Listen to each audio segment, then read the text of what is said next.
Canto 3, Chapter 18, Text 12. I'm going to need water to get through this morning.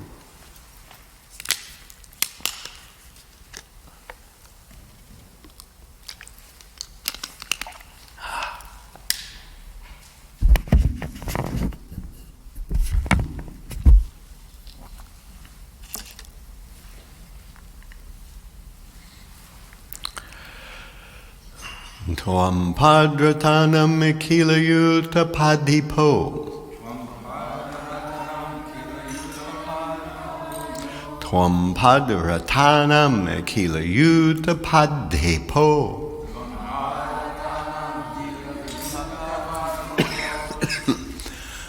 Gatasvano swastaya asvanuha.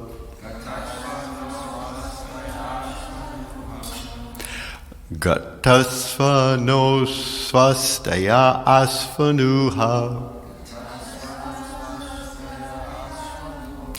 Samstapaya chasman pramrijashu svakanam.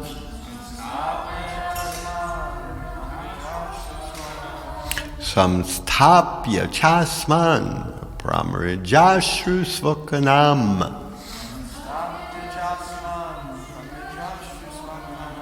Yaswam pratigyam natipipartyasya bha.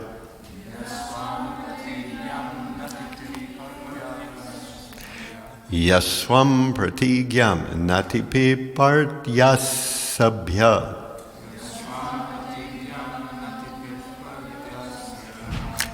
Yaswam pratigyam natipipartyasya bha.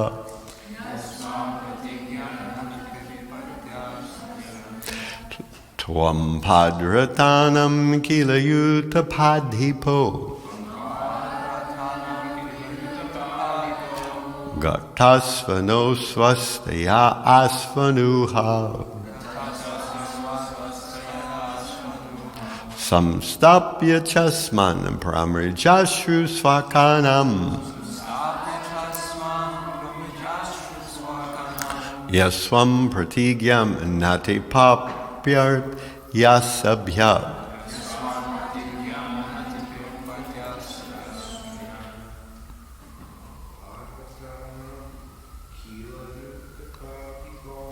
Tvam padratanam kilayuta padipo.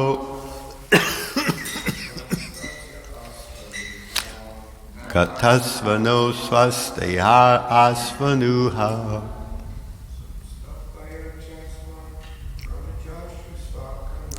Samstapaya chasman pramrijashu svakanam.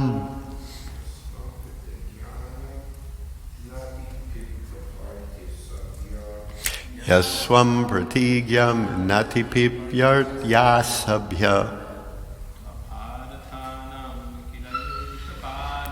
Tvam padratanam kilayuta padipo.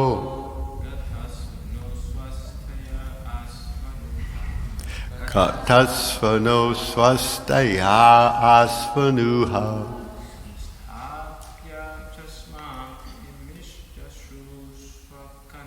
Samstapya chasman pramrijashu svakanam.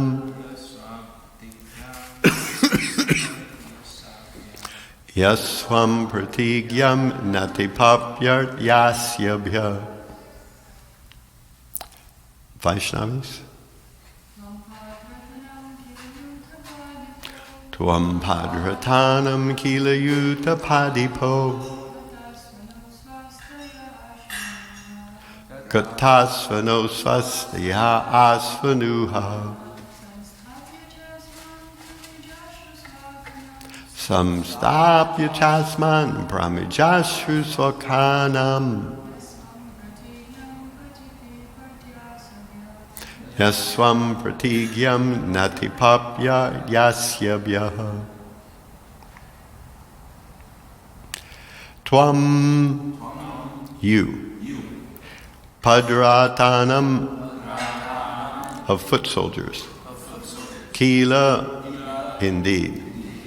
Utapa, of the leaders. Adipa, the commander. Gatasva, take steps. Naha, our. Asvastaye, for defeat. Ashu, promptly. Anuha, without consideration. Samstapaya, having defeated. Cha, and. Asman, us. Pramrija, wipe away. Ashu, tears. Swakanam, of your kith and kin. Yaha, he who. Swam, his own. Pratigyam, promised word.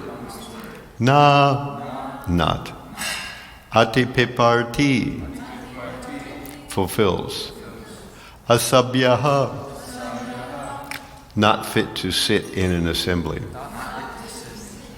So the translation reads, you are supposed to be the excuse me. You are supposed to be the commander of many foot soldiers, and now you may take prompt steps to overthrow us.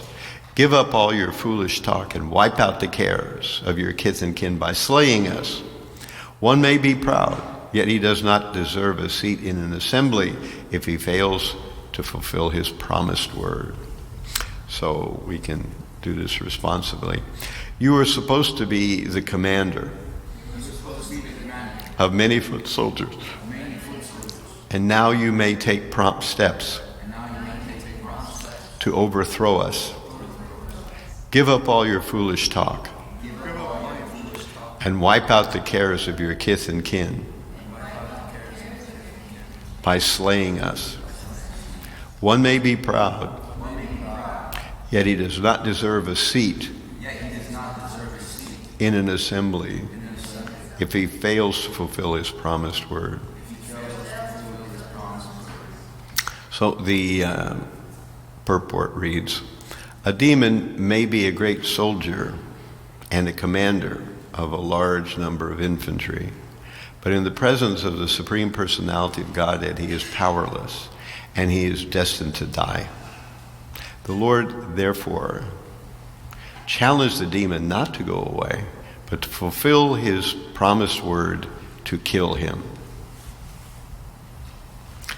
Padratanam gilayuta padipo katasvano swastaya asvanuha samstapya chasman brahmajashu swakanam yaswam pratigyam natiparpya yasabhya. You were supposed to be the commander of many foot soldiers, and now you may take prompt steps to overthrow us. Give up your foolish talk and wipe out the cares of your kith and kin by slaying us. One may be proud, yet he does not deserve a seat in an assembly if he fails to fulfill his promised word.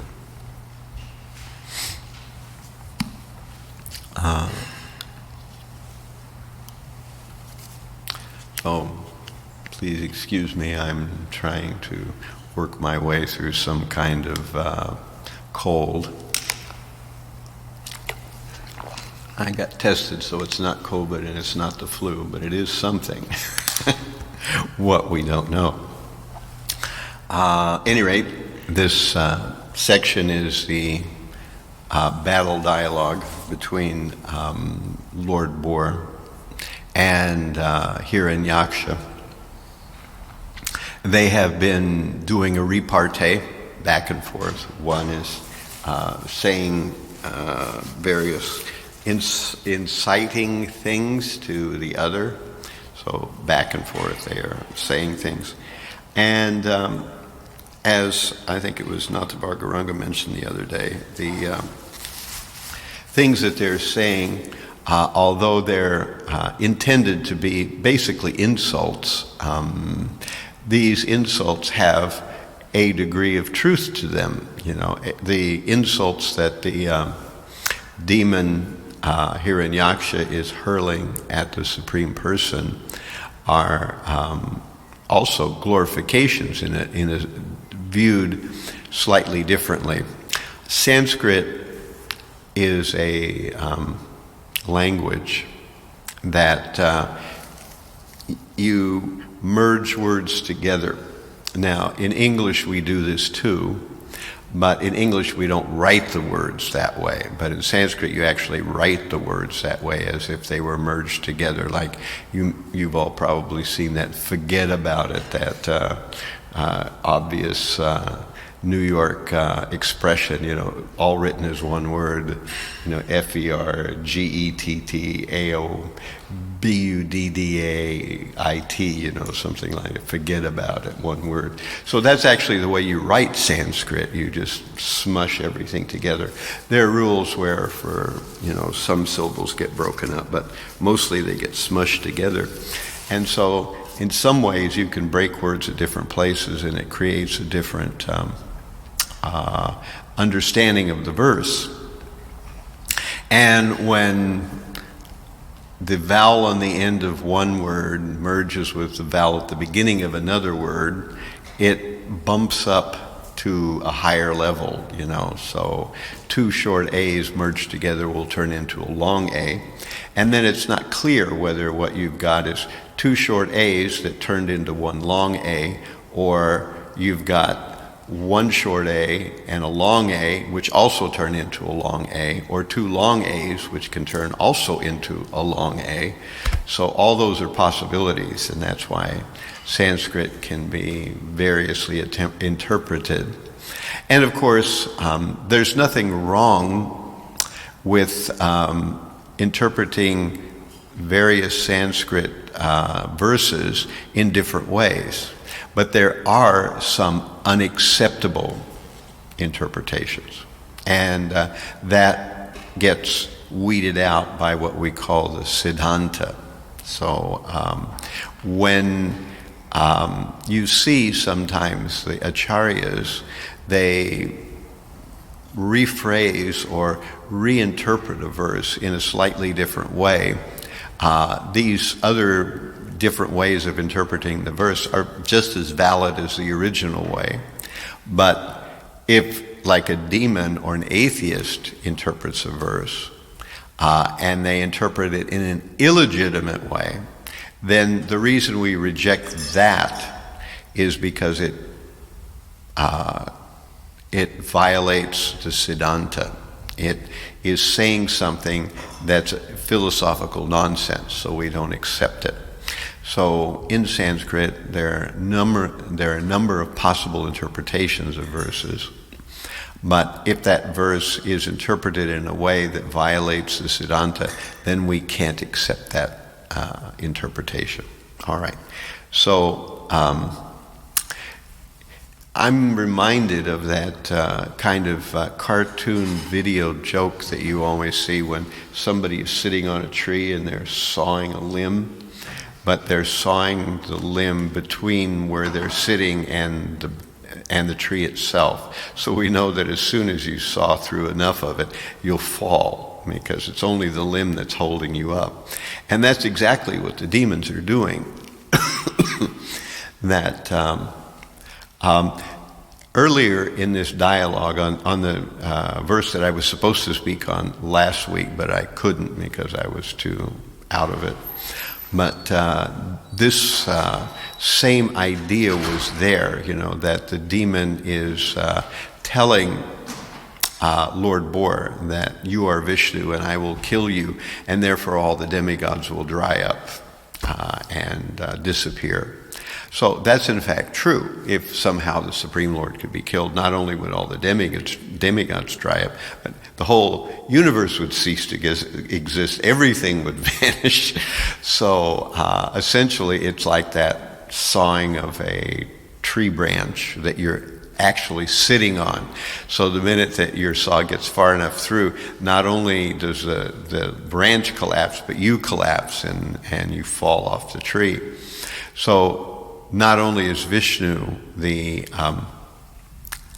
substance of all the demigods and the substances of all the human beings and the substance of all planetary inhabitants. He's also the substance of the demons, but the demons don't know it, and so they reject that part.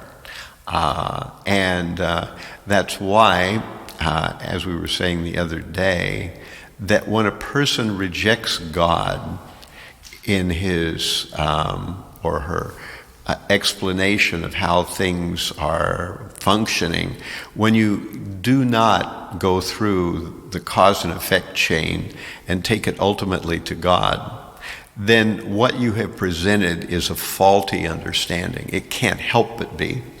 And somewhere it will create a problem. And that's why atheistic plans always in the long run collapse, because they're not connected. They're like the tree branch that got sawed, or the vine that's disconnected from the rest of the plant, or the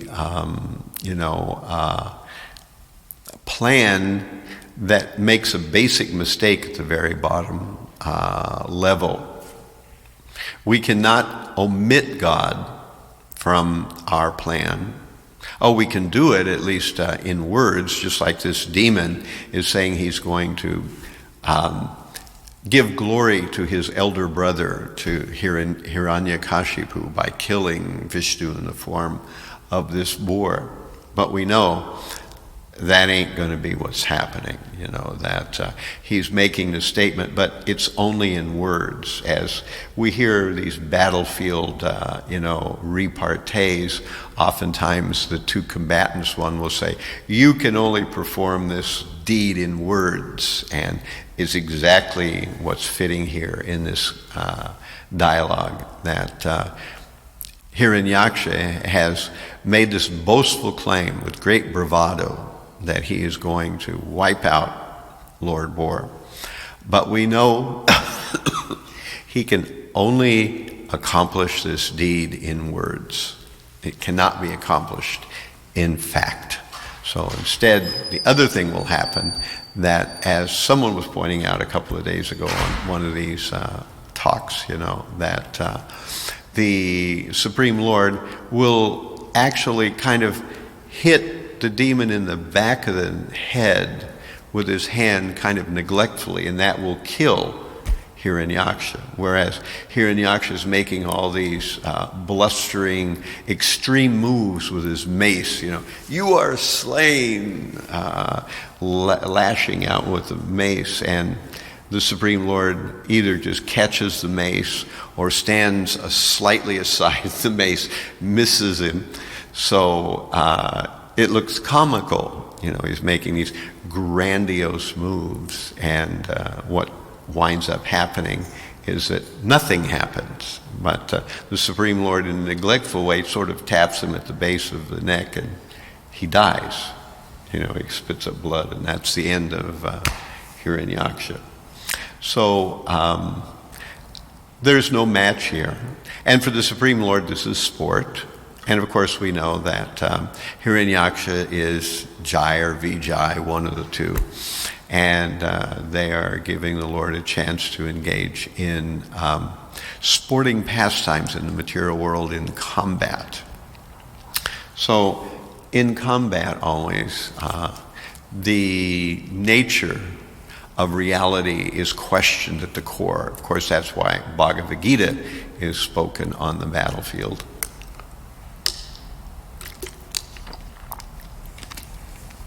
And in the moments before the battle of Kurukshetra is fought, then Arjuna is having a crisis about whether the battle is virtuous or actually unwanted. But Krishna, in 700 verses or so, explains to Arjuna that the battle is necessary, and that Arjuna should do his duty, and that whether Arjuna chooses to fight or not, soldiers on both sides are dead anyway. But if he continues and he actually engages in the combat, he will get the credit for doing the task of ridding the earth of so many unwanted soldiers. So that was the upshot of Bhagavad Gita. When the demons are speaking, they have a demoniac philosophy. And we know that demoniac philosophy is basically atheism, that somehow or other demons always describe the world as being simply matter. And well, there's two ways they describe the world. There's two kinds of demoniac thinking, and this is something I've come across fairly recently. And Bhaktivinoda Thakur also breaks it down in a similar way in his book, the Tattva Vivek, in which he talks about philosophies. And I've read a little bit of it 2 weeks ago, where Bhaktivinoda Thakur mentions that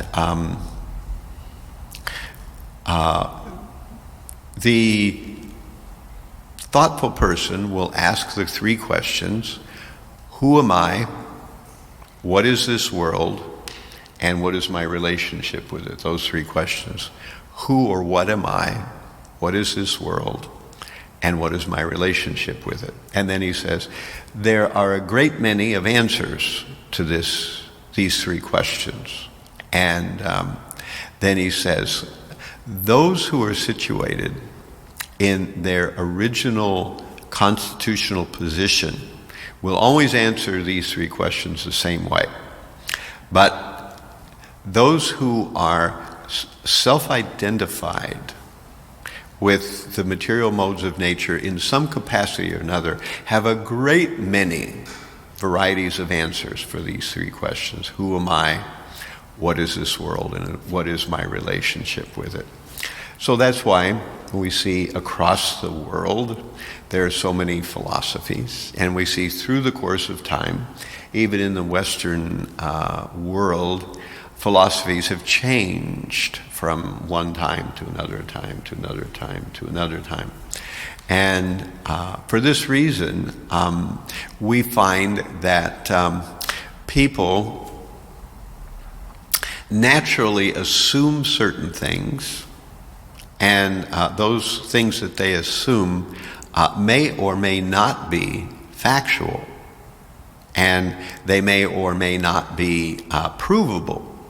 In fact, what we find is that the world that we live in, we can only prove some things. So no matter who you are, whether you're an atheist or whether you're in the Vedic paradigm, understanding things the way we hear about it from Bhagavatam, whether you're a Christian or Muslim or whatever it is you are, no matter what philosophy you believe, there are just some things that you can't prove. The material world is designed in such a mysterious and such a complex world, such a complex way, that only some things are provable, which means that no matter what you accept it on faith. So people who are atheists, they have a certain faith. People who are materialists, they have a certain faith. People who are Christians, they have a certain faith. People who are Hare Krishna devotees have a certain faith. So faith is there regardless of which philosophical stream you make your connection with, because there are so many things that can't be proved. So what we do is, I will gradually kind of go through this Tattva Vivek and describe some of Bhaktivinoda's classifications of various Western ways of thinking. Mostly, he talks about Western ways of thinking, but he also includes various Indic schools, those that come from India, like Shankaracharya and Charvak Muni and people like that, who also had various atheistic philosophies. And we see that there are basically, in the Western world, two flavors of atheism. One of them, according to Western philosophical schools, is materialism. Everything comes from matter. We hear all this about atoms, how they come together, and if we study those atoms, which is a process known as physics, how they interact, and then we study how they interact on a little bit larger scale, which is what we call chemistry, we can explain everything.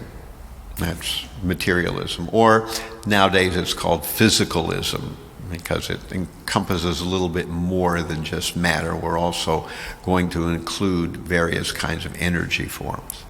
The other flavor of atheism is called skepticism, where we question if you can know anything. And skeptics are skeptical of everything. Whatever knowledge you are talking about, whether it's scientific knowledge, certainly religious knowledge is skeptical according to them, you know. So this skepticism is, of course, just if you were skeptical of everything, one thing you're never going to be skeptical of is sense gratification. You know, there's a $100 bill lying on the ground. You're going to think, well, if I get that $100 bill, how do I know that if I spend it, I won't, in the long run, create some problem for myself? I better just leave it there. Nobody thinks like that, you know. Everybody thinks, wow, you know. So that's the nature of skepticism, that at least one is fully committed to sense gratification. And skepticism has a long pedigree in Western philosophy. That the sophists in ancient Greece, they had a whole political system and everything all based on skepticism. You know, they felt that if you're really skeptical about things, morality is a non-issue, because there's no such thing. Everybody has a different concept of what morality or ethics could be, so why should we accept one person's morality or ethics?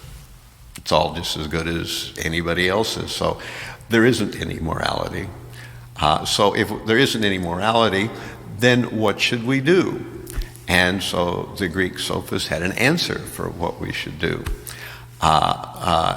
Smash him on the head before he smashes you on the head. That was their answer. And so this is the idea that if you're a true skeptic, then only power, personal and political power, is the only thing that matters in the world. So if you have the ability physically to impose yourself on other people, then by all means do it. And do it before they have a chance to do it to you. So that's skepticism.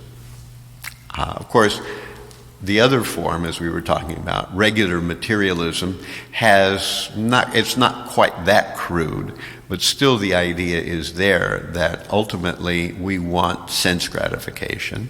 And we do that through skillfully adjusting the material energy. So that's the other kind. And we see that both of these create a social system that cannot stand, like the analogy or the metaphor of cutting the tree branch off while you're sitting on it, that if you adopt any of those systems, either skepticism or materialism, the society that you build with that will crumble, and it will crumble soon, because ultimately it's disconnected from Krishna. So I want to leave some time for questions and comments. Any questions or comments? We have our microphone.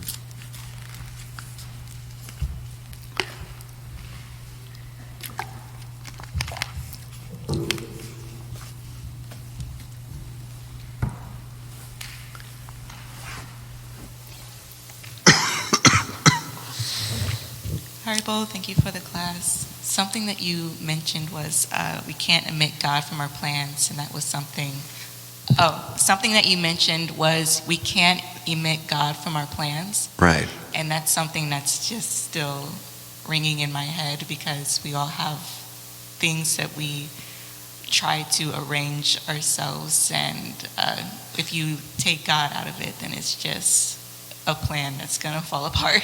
Yeah, right. So I really enjoyed that, and that's something I'm taking with me. Well, we see that everywhere. What happens the minute there's any kind of crisis in our modern world? Immediately, the talking heads of various socio-political, sometimes medical, and certainly scientific branches come out.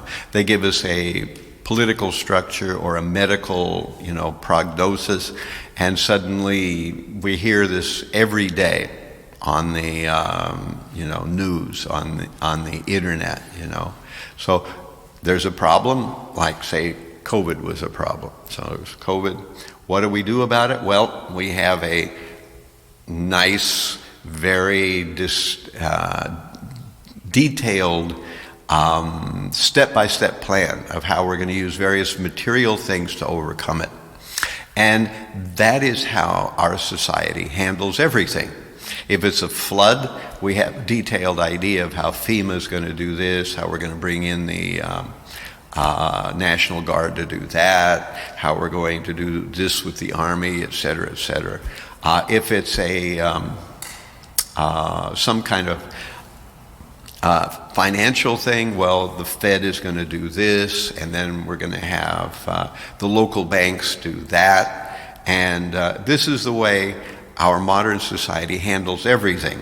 Everything is handled with some kind of material arrangement. And of course, because we've grown up in this society, we just take this as normal, that this is just the way that people do. I mean, what's the president going to do, But actually, we know that the only way to really create long-term prosperity, to create long-term stability, is to worship the Supreme Personality of Godhead. And if you're worshiping the Supreme Personality of Godhead, you may even be doing some material things wrong, but somehow or other it all comes out in the wash. But if you're doing all the material things right, and you aren't doing that, then it never works. As we were using the example the other day that communism was a big deal. It was a big experiment. We had Engels and Marx, they came up with this whole idea of why should the capitalists amass all the wealth and force people to work in horrible conditions and abuse others, and why should they have this power? This power should be in the hands of the state. So the state should own the means of production. Of course, the idea is there. And then, because there's a lot of things that are impractical about it, and because somebody's going to be the ruler anyway, whether that person is a guy with a lot of money or a guy that's part of the Politburo, and in any case, somebody's going to be the guy that makes the decisions. And as a result, that person is going to probably misuse their power. And just like the greedy capitalist wants to enjoy more, and he wants his workers to get less and less of the profit, so that's his focus. You've got the greedy Politburo manager. He wants to get more of the goods that are coming through the system and be able to enjoy them for himself and his family. And he wants the other people who are just common people in the communistic government, he wants them to have less. So essentially it's just the same thing. But what's also there is because there are impractical things about it, in a capitalistic economy, when something isn't well designed, or it isn't useful, or it's done in a very, inefficient way, it just gets pushed aside because nobody buys it. It goes down the tubes. But in a communistic system, that doesn't happen automatically. And so as a result, you have people producing things that nobody wants, nobody likes, in a totally inefficient way. And this makes a top-heavy and unsustainable form of goods and services moving through the society.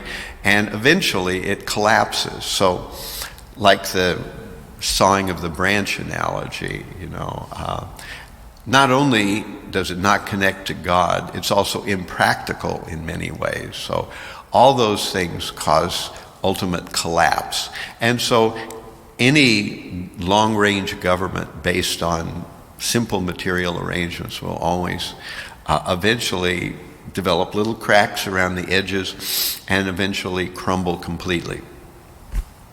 Any other questions or comments? Yeah.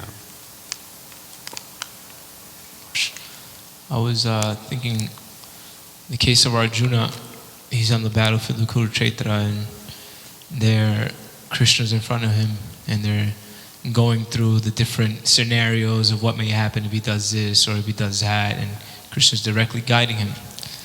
And then I think in my own case, Krishna's not directly speaking to me, going through the different scenarios if I do this or if I do that. So I was just thinking, how does one actually know the course of actions in one's own life?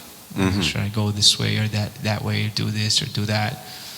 I was thinking how we can have this understanding or move properly in this world.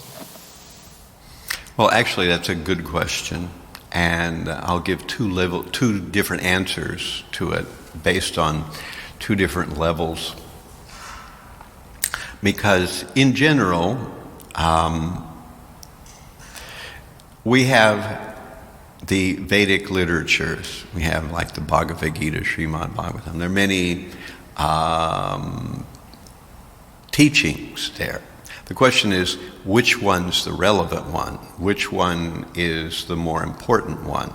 So sometimes more than one teaching applies to the same situation, and we want to know which one is actually the relevant one, which one is the one that's more Krishna conscious. So one way, obviously, is to ask from advanced Vaishnavas. That's one way to know. But sometimes we see even Vaishnavas have different opinions on the same basic issue.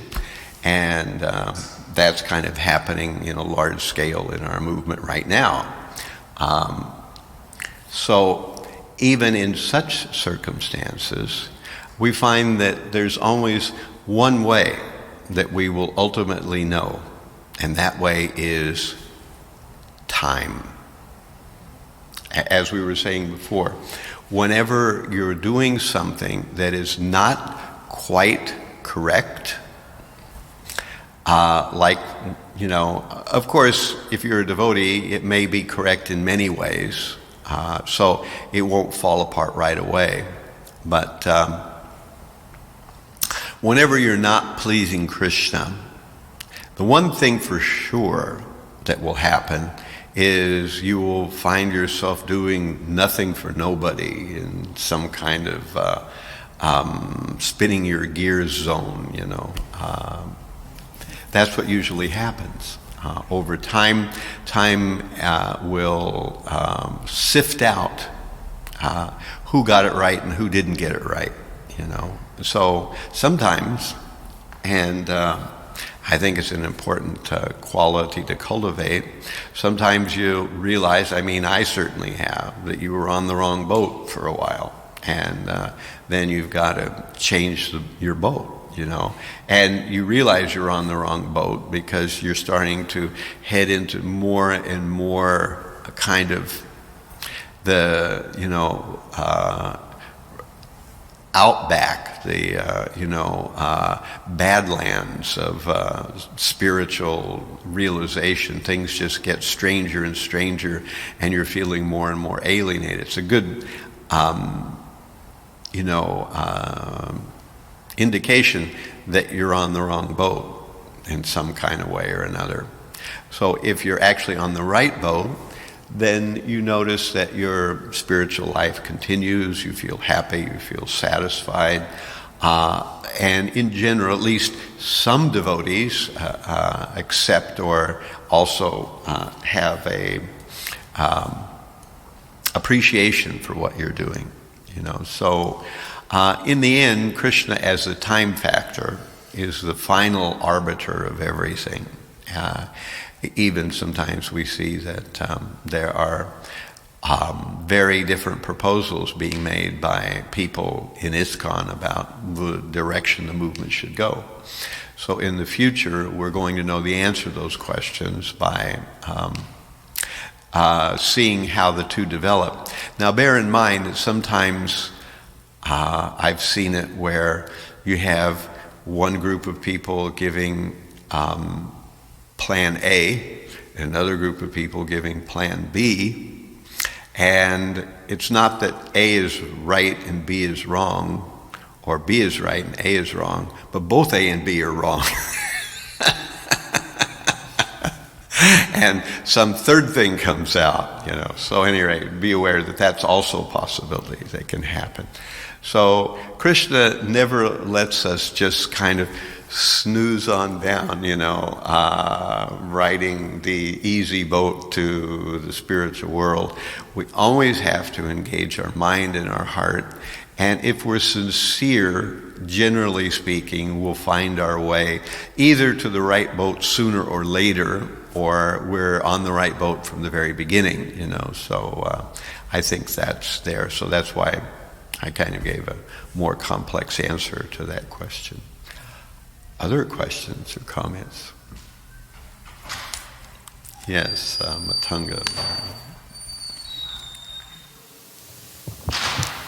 Hare Krishna Maharaj, you were speaking about this skepticism, and my question is how did it come about, and how much is influencing the minds of the people nowadays? And you already spoke a little bit, but if you can elaborate on the faults. How did skepticism come about?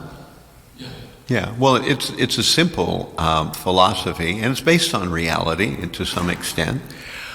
We see that in the world around us, things are not always what they seem. We know that the senses lie to us to a certain extent. If you look at some water and you put a stick there, it looks like the stick is bent, but we know the stick really isn't bent. It's just the way the light's refracting. We see that if you come out of, if you set three bodies of water, like say in three different containers, one of them is very hot, nearly boiling, one of them is room temperature, and the other is full of ice, it's very freezing. And one person puts their hand in the ice water with the ice cubes in there, and then you put their hand in the room temperature water. The person will say, oh, that water is very warm. If you take the person and you put their hand in the hot, almost boiling water, and then you put their hand in the room temperature water, they'll say that water is cold.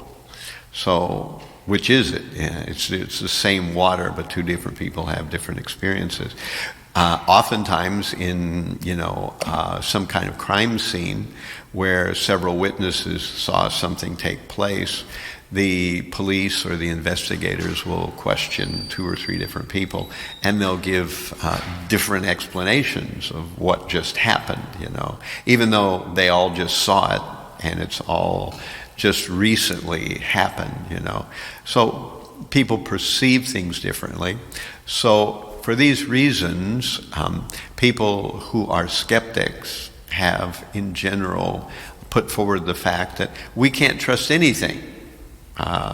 When you say, I saw something in a particular way, well, you saw it like that, but maybe somebody else saw it in a very different way. And certainly, because we usually base, larger scale things like morality and ethics, or even legality, we base that on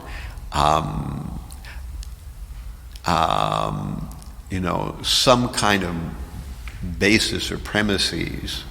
If what we perceive is very different, then certainly what we think of as morality and ethics must be very different. The problem with that philosophy is, though, if you're going to live by that philosophy, then there's no reason to make any decisions, basically. You are completely, frozen in time and space, because anything could be potentially disastrous, or on the other side of the coin, anything could be potentially euphoric, So there's no criterion for making decisions. But we know that although the senses are not giving us the full truth, that we trust them anyway to a certain extent, knowing that there are things we don't know, and knowing that there are things that may be other than the way they seem. As devotees, we don't say that the material world is unreal. You notice that in Bhagavad Gita, one of the things in the divine and demoniac natures in chapter 16 is that Krishna is telling Arjuna that the demoniacs say this world is unreal. So this is actual skepticism, that the world is not only can we not tell much about it, it's unreal altogether. So it doesn't matter what you do. So if something feels pleasurable, you might as well go ahead and do it, because there's no reason not to. So this is one of the attitudes of skepticism. However, skepticism is a philosophy that crumbles very fast, that nobody actually believes to a full extent.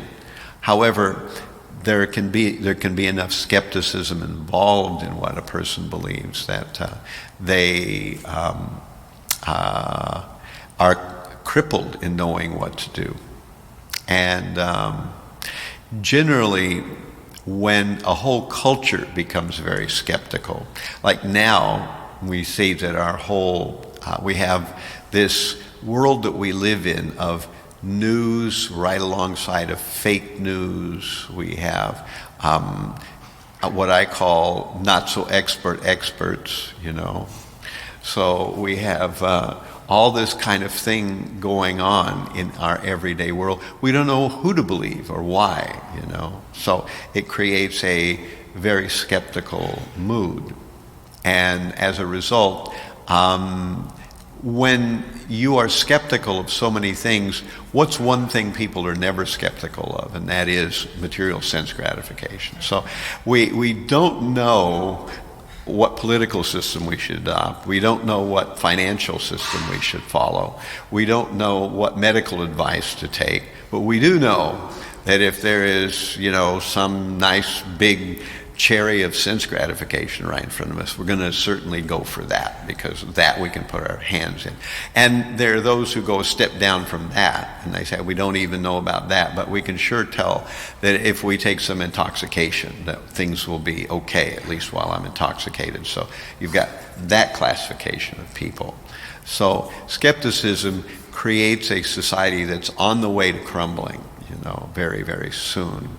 But materialism can last a little longer than skepticism, but only a philosophy based on recognizing the Supreme can last for any length of time, can endure for any longer period of time, because it actually is doing the one thing that will work, and that is if the people, at least some of the people, some percentage of the people, are trying to please the Supreme Person, and they can be doing it in any religion.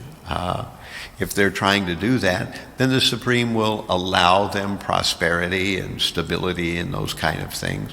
But when they're not It's just a short time before the whole thing crumbles. And that's why these atheistic modern philosophies are really short-lived.